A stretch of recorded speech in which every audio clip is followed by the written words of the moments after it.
te pedimos que tu Espíritu Santo pueda ministrarnos a nuestro corazón, que podamos ser fortalecidos en el poder de tu fuerza. Espíritu Santo, solicito inmediatamente su presencia en este lugar. Invoco su presencia, Señor. Háblenos. Reconocemos nuestras limitaciones y reconocemos tu poder, tu grandeza, y que solo tú puedes abrir nuestro entendimiento para poder recibir el consejo de tu palabra, y que podamos salir edificados, gozosos de haber entendido una porción de tu palabra. Confronta nuestra vida en el nombre glorioso de Jesús. Amén y amén. Pueden tomar asiento, hermanos. Este día se celebra la Navidad. La primera vez que se celebró fue hace aproximadamente a unos 400 y tantos años atrás en Roma. No se sabe por qué razón comenzó esta celebración, especialmente este día. Pero lo cierto del caso, mi hermano, es que se ha tratado de poder apartar un día para recordar el nacimiento, la natividad del Señor Jesús. Y las Escrituras nos narran con lujo de detalles ese maravilloso acontecimiento. El nacimiento de Jesús nos deja importantes lecciones a nuestra vida. ¿Cuáles son esas lecciones importantes que podemos aprender del nacimiento de Jesús? Yo quiero suplicar que busquemos en el Evangelio según San Lucas, capítulo 2, versículo 1 al 7.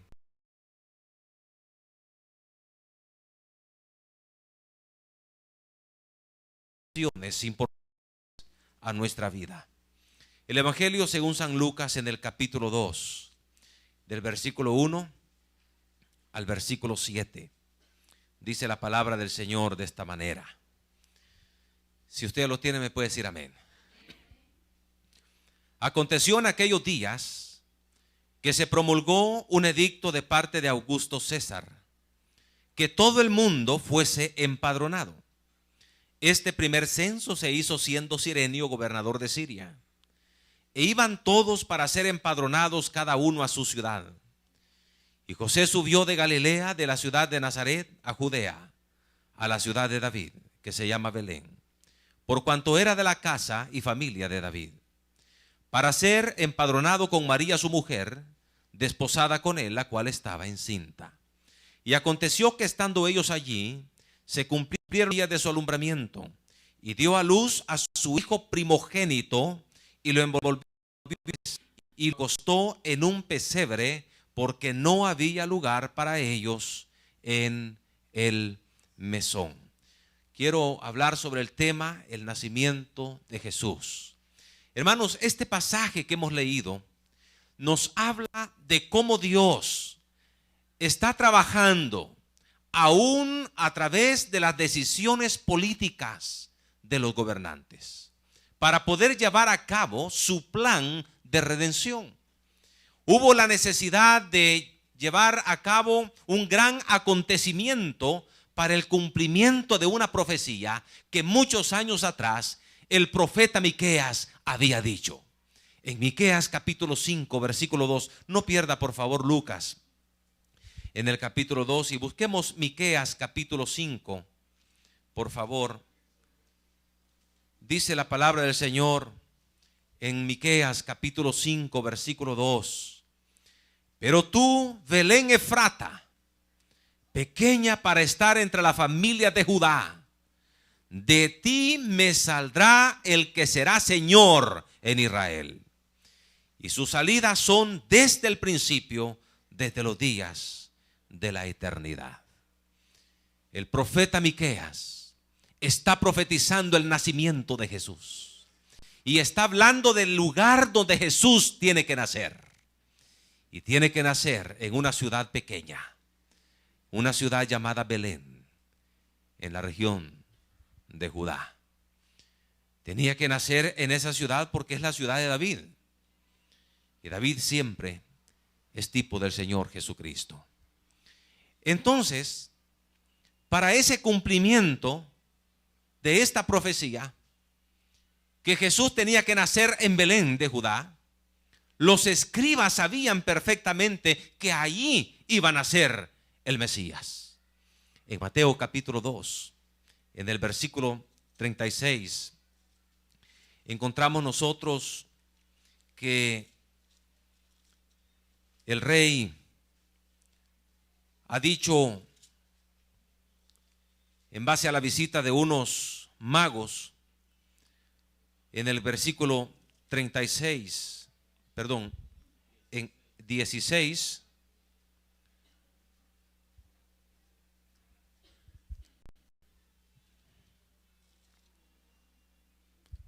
¿será Lucas?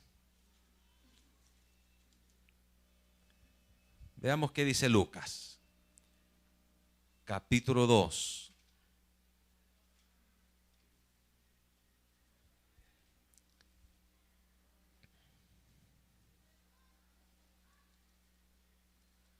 No, ya vamos a buscarlo más detenidamente.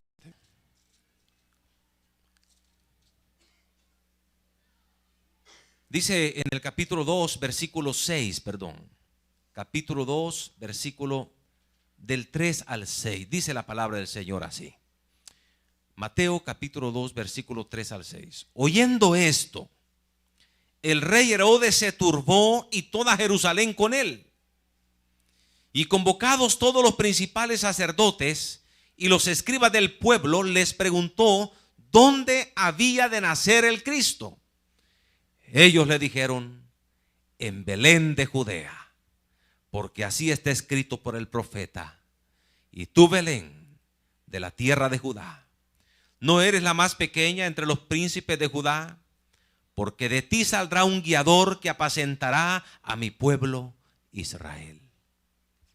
Los escribas sabían perfectamente dónde iba a nacer el Cristo, el Mesías. Por eso cuando el rey Herodes, que fue visitado por aquellos magos, vinieron a preguntar dónde está el rey que ha nacido, el hombre, este rey, llama a los principales y a los de los fariseos y a los escribas y les dice, ¿dónde ha de nacer el Cristo?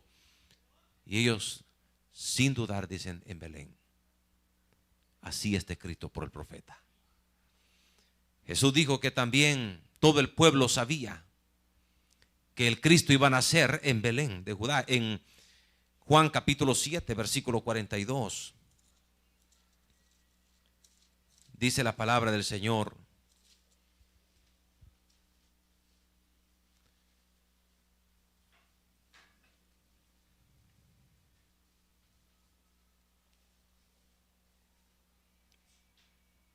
¿no dice la Escritura, dice Jesús, que del linaje de David y de la aldea de Belén, de donde era David, ha de venir el Cristo? Jesús está hablando con las personas. Unos están discutiendo que él era el profeta, otros decían que era el Cristo. Algunos decían, ¿de Galilea ha de venir el Cristo? Y el Señor dice, bueno, no dicen que es de Judea. José y María no vivían en Judá, no vivían en Judea, no vivían en Belén. Ellos vivían en Galilea, en la ciudad de Nazaret. Y de esta ciudad hay varios kilómetros, 4 días de camino entre Nazaret de Galilea y Belén en Judea. 4 días de camino. Ahora, lo importante del caso es que María estaba en el tiempo de dar a luz. Ya se le acercaba, ya se le avecinaba el tiempo de dar a luz. Y fue exactamente en ese tiempo donde Augusto César, el emperador, promulga un edicto donde ordena que todo el mundo sea empadronado en su ciudad natal. Así dice la palabra del Señor en Lucas, en el capítulo 2. Aconteció en aquellos días que se promulgó un edicto. Ahora, note esta frase, en aquellos días. Esta frase en la Escritura es muy importante. Cada vez que aparezca aquellos días, tiene que ver con el día del Señor. Y dice, en aquellos días que se promulgó un edicto de parte de Augusto César, que todo el mundo fuese empadronado. Dice que este primer censo se hizo siendo Cirenio gobernador de Siria. Algunas personas y eruditos dicen que Cirenio no tenía nada que ver con este censo, o no tuvo nada que ver con este censo. Los censos se hacían por razón de reclutamiento militar o por pago de impuestos. Por eso era importante los censos. Pero muchos dicen que Cirenio no tuvo nada que ver con el censo. Pero los estudios basados en los hallazgos arqueológicos afirman que Cirenio supervisó ese censo aproximadamente entre los años 9 y 4 antes de Cristo. Y él controlaba las relaciones extranjeras de Siria.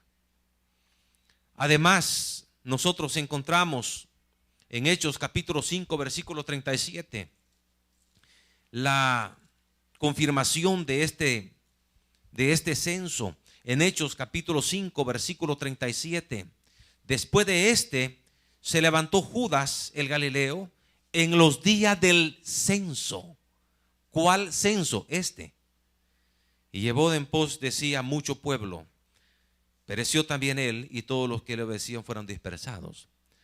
Aquí está hablando de una confirmación de este censo que hubo.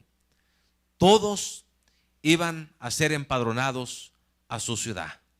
Dice en el versículo 3 del capítulo 2 de Lucas, e iban todos para ser empadronados cada uno a su ciudad. Por lo que José y María subieron hasta Belén, pues ellos eran de la descendencia de David. Estaban en Galilea, en Nazaret, y subieron a Judea, a Belén. Dice la palabra del Señor en el versículo 5, versículo 4. Y José subió de Galilea, de la ciudad de Nazaret, a Judea, a la ciudad de David, que se llama Belén, por cuanto era de la casa y familia de David, para ser empadronado con María su mujer, desposada con él, la cual estaba encinta. Era en esos tiempos donde ella estaba para dar a luz. Viene el censo y un edicto del rey. Todo mundo tenía que obedecer y tenía que ser empadronado en su ciudad. José y María van a su ciudad, porque el profeta Miqueas había dicho dónde iba a nacer el Señor Jesús. No en Nazaret, sino en Belén. Y estando ellos allí, en Belén, se cumplieron el tiempo del alumbramiento. Y dio a luz a su hijo primogénito. Lo acostó en un pesebre porque no había lugar para ellos en el mesón. Vea lo que dice en el versículo 6. Y aconteció que estando ellos allí, se cumplieron los días de su alumbramiento. Y dio a luz a su hijo primogénito. Y lo envolvió en pañales. Y lo acostó en un pesebre porque no había lugar para ellos en el mesón. Jesús tenía que nacer en Belén de Judá, no en Galilea, en la ciudad de Nazaret donde vivía José y María. Así que, hermano, este censo que promulgó Augusto César tenía que ser exactamente en ese tiempo, no antes, no después. Porque de esta manera obligaba a José y a María a hacer ese viaje, el cumplimiento de la profecía en cuanto al nacimiento de Jesús. Por lo que vemos entonces cómo Dios controla aún las decisiones de los gobernantes. Y Dios es el mismo de ayer, de hoy y de mañana.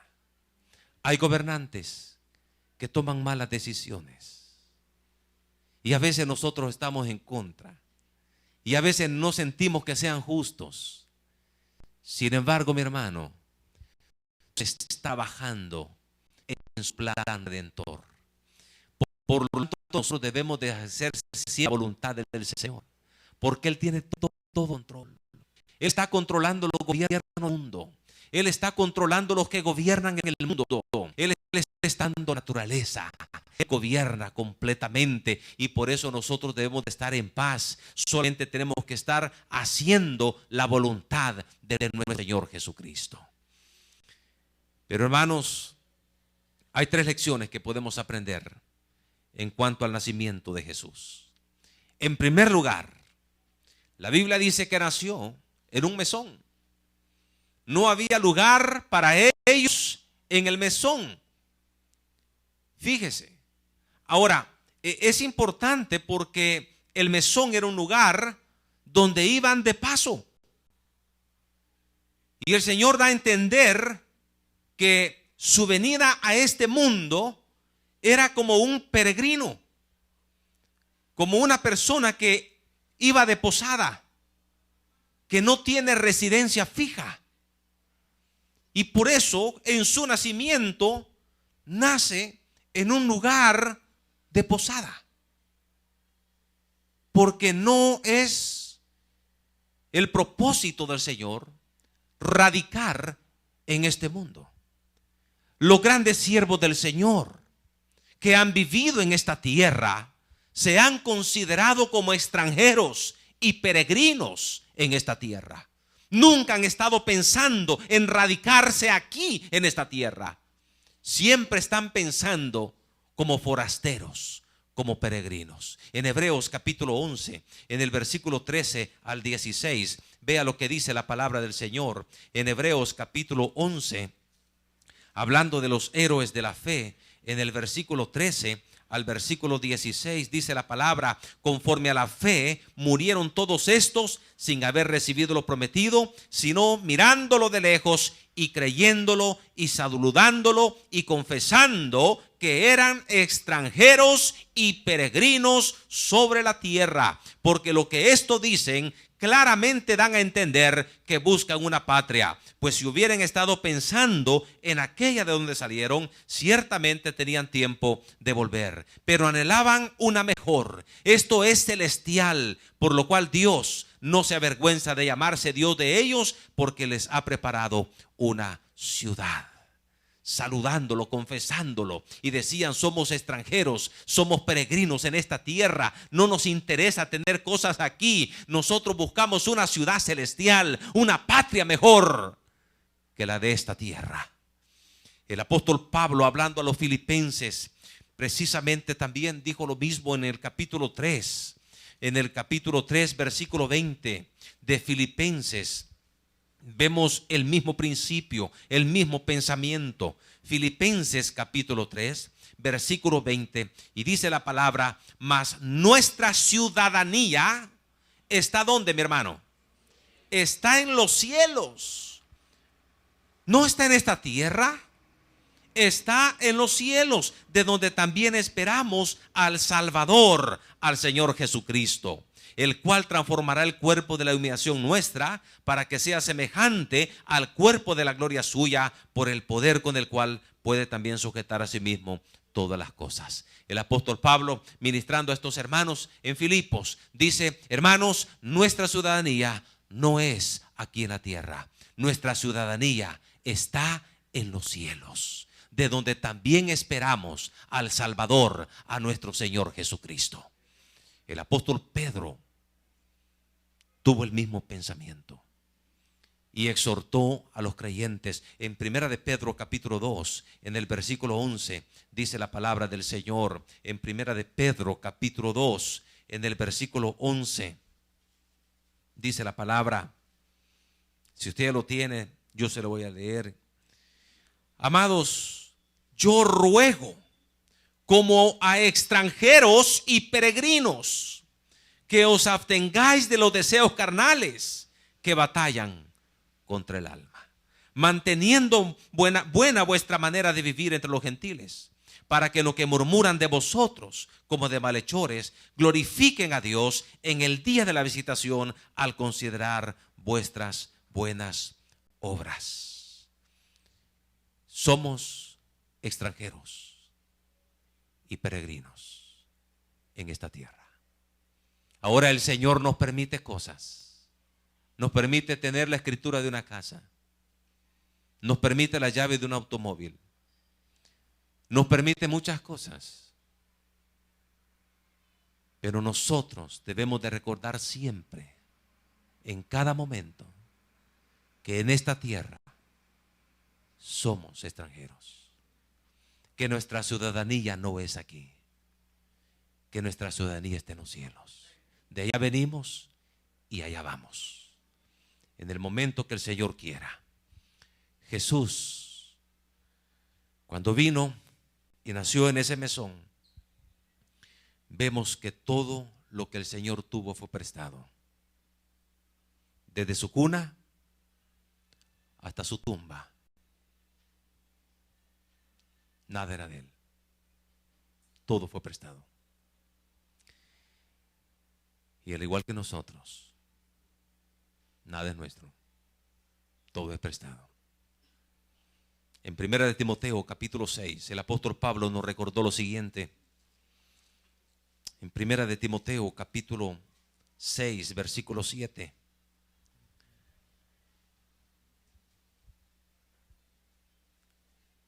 Dice la palabra: porque nada hemos traído a este mundo, y sin duda nada podremos sacar.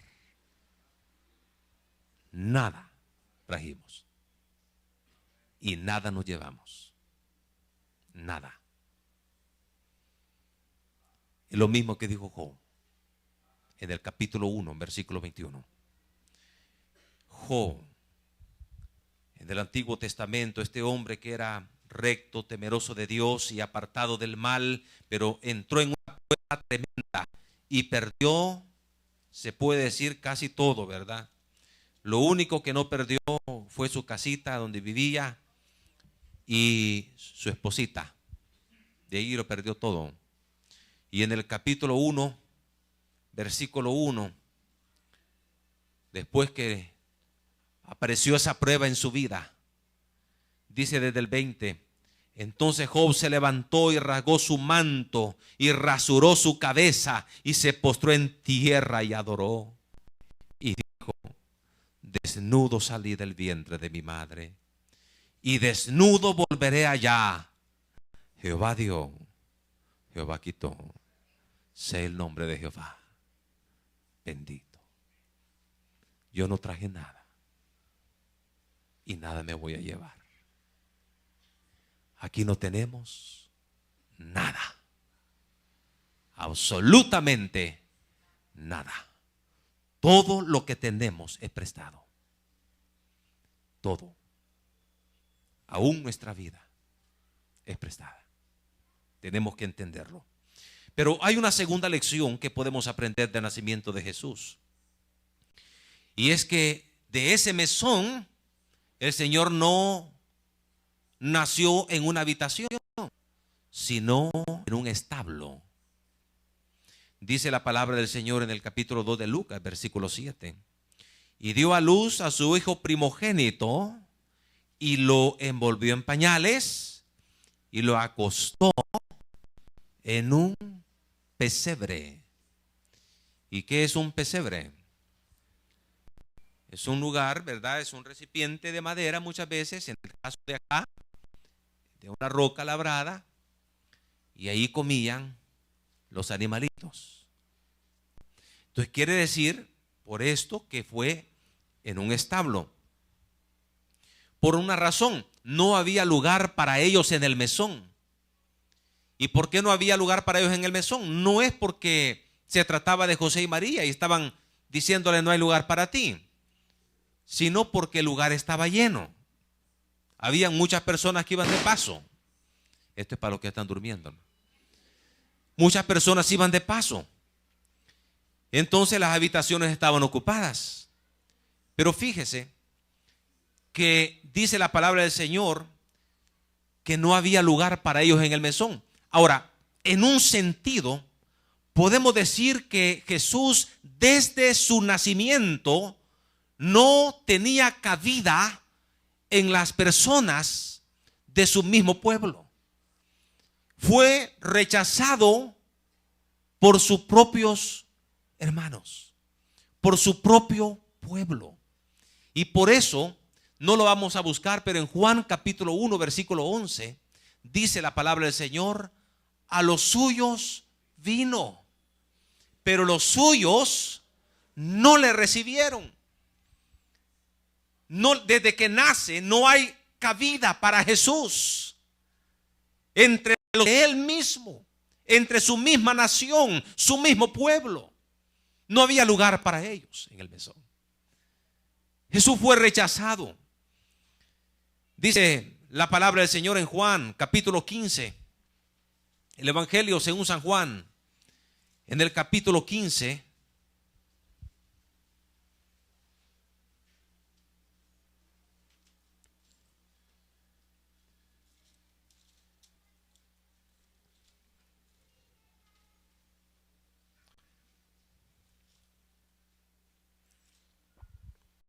El Evangelio según San Juan,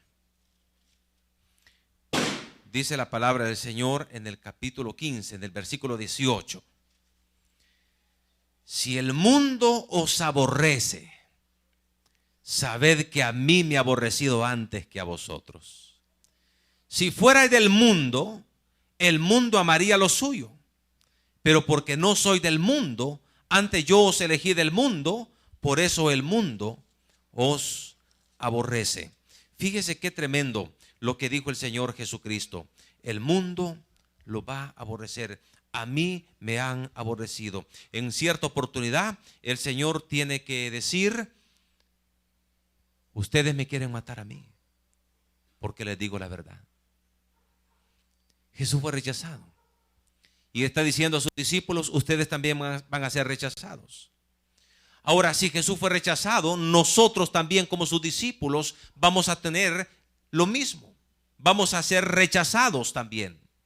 Vamos a ser rechazados por ser hijos de Dios, por haber tomado la decisión de haber recibido a Jesús y ya no caminar como caminábamos antes cuando estábamos sin Cristo. Vamos a ser rechazados por nuestros propios familiares, por nuestros amigos, por los inconversos en general. Es importante, hermanos, lo que dice la palabra del Señor allí donde hemos leído nosotros en el Evangelio según San Juan. Pero vea el versículo capítulo 17, en el versículo 14. Jesús está diciendo en cuanto a sus discípulos en su oración: yo les he dado tu palabra y el mundo los aborreció, porque no son del mundo, como tampoco yo soy del mundo. Es interesante que vamos a sufrir persecución y rechazo. La Biblia, o más bien en la palabra, en el himnario nosotros tenemos una alabanza muy preciosa que dice: hay una senda que el mundo no conoce. Dice. Hay una senda que yo pude encontrar. Y dice que mis amistades y todos mis parientes fueron las gentes que yo relacioné, dice, me aborrecieron por causa de tu nombre, cuando supieron que a Cristo me entregué. Y aquel camino de tanto sufrimiento, aquel camino que el cielo me trazó, fue transformado en un solo momento cuando mi Cristo al cielo me llamó. Cuando hay familiares, amigos, que se han dado cuenta que nos hemos convertido a Cristo, no tenemos cabida para ellos también ya. No cierran sus puertas. Ya no llaman al teléfono. Ya no hay invitaciones. Nos marginan. Jesús dijo: y todos los que quieren vivir piadosamente en Cristo Jesús padecerán persecución, dijo el apóstol Pablo. Si Jesús lo sufrió, es probable que nosotros también. Pero gracias a Dios por eso. Y una tercera lección que podemos aprender es que la Biblia dice que solo lo encontraron en un establo para que diera a luz. Fíjese, en Juan capítulo 2 dice, y dio a luz a su hijo primogénito, lo envolvió en pañales y lo acostó en un pesebre.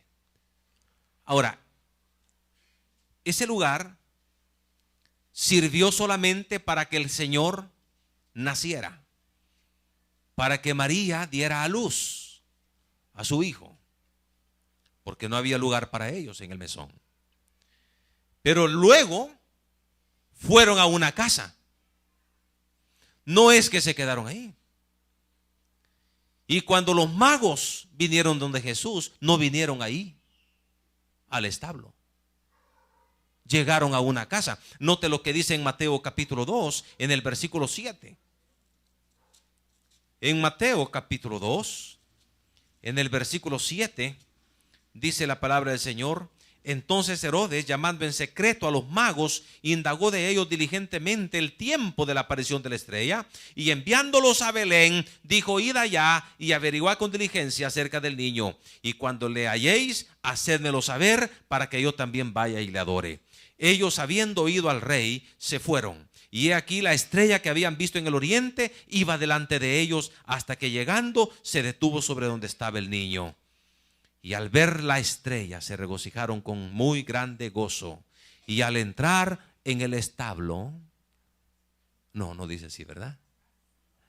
¿A dónde? En la casa. Vieron al niño con su madre María, y postrándose lo adoraron. Y abriendo sus tesoros, le ofrecieron presentes: oro, incienso y mirra. El establo a menudo eran cuevas con depósitos cavados en las paredes rocosas, y esas paredes rocosas, esos depósitos que ellos hacían, eran los pesebres, y ahí ponían el alimento y los animalitos llegaban a comer. Fue en uno de esos pesebres que el Señor lo acostaron, después que lo envolvieron en pañales, y lo acostaron ahí, porque no había lugar para ellos en el mesón. Pero tan pronto hubo lugar, ellos se fueron a una casa. Pero fíjese, hermano, que ese establo, esas cuevas, tenían dos características: era oscura y sucio. Era obvio que tenía que haber suciedad, porque los animalitos llegaban ahí. Era oscuro, era una cueva, y estaba sucio a su alrededor. Hermanos, y esto podemos nosotros aplicarlo, porque el lugar donde se necesita la obra de Jesús es en la oscuridad del pecado y en lo sucio del mundo. Necesitamos llevar a Jesús, el evangelio del Señor, ese evangelio que salva. Necesitamos llevarlo en la oscuridad, en las tinieblas espirituales y en donde está lo sucio del pecado. Por eso en Filipenses capítulo 2, el versículo 14, dice la palabra del Señor. En Filipenses, en el capítulo 2, el apóstol Pablo está ministrando y dice la palabra del Señor en el versículo 14: haced todo sin murmuraciones y contiendas, para que seáis irreprensibles y sencillos, hijos de Dios sin mancha en medio de una generación maligna y perversa, en medio de la cual resplandecéis como luminares en el mundo. Jesús dijo a sus discípulos: vosotros sois la luz del mundo. Y en Efesios capítulo 5, versículo 8, el apóstol Pablo dice: porque en otro tiempo erais tinieblas, mas ahora sois luz en el Señor. ¿Y cómo es la exhortación final? Andad como hijos de luz. Hermanos, en esta Navidad, las personas celebran el nacimiento de Jesús a su manera. Cohetes, bebidas alcohólicas, cervezas, Smirnoff, coñac, espíritu de caña, pescuezonas, malas palabras, lujurias, bailes. Así celebran. Si no hay eso, no hay Navidad. Así celebran. Me dijo un hermano el domingo anterior: ¿cómo está mi hermano? Otro día de desvelo. ¿Y eso?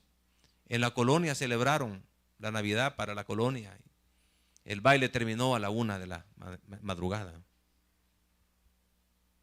Así celebra el mundo. Usted, como hijo de Dios y como hijo de luz, ¿cómo va a celebrar su Navidad?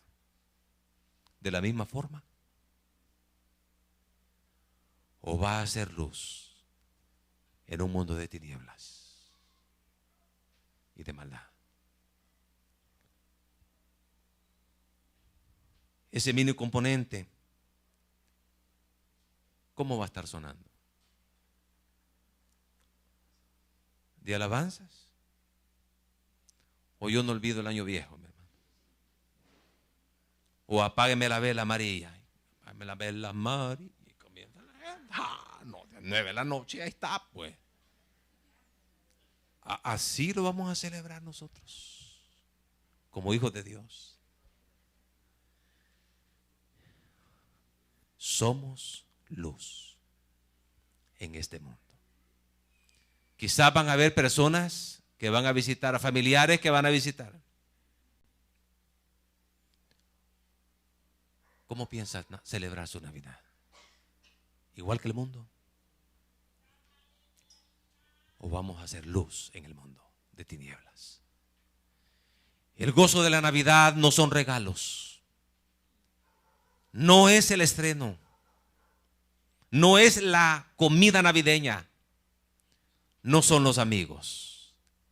El gozo de la Navidad es nuestro Señor Jesucristo. Inclina su rostro, vamos a orar. Padre nuestro, te damos gracias por tu palabra. Gracias por tu amor, tu misericordia y tu bondad. Te alabamos y te bendecimos. Y te pedimos, Señor, que tú bendigas